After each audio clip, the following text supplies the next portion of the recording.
So here I am inside the KL Birdpark. Tell you what, I've only been here for a little time and I'm very impressed.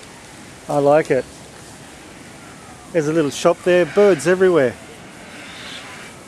And the birds are all running around wild.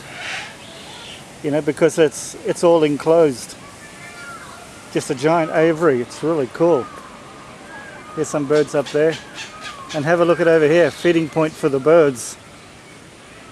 So you got some birds just chowing down.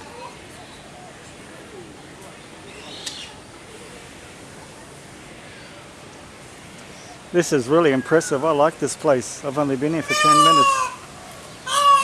I like the way the birds are just everywhere. Just wandering around. And they're not afraid of you. You can just walk right up to them. And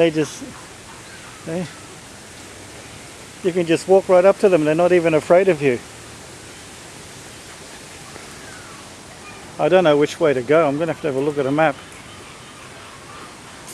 But this is definitely worth coming to.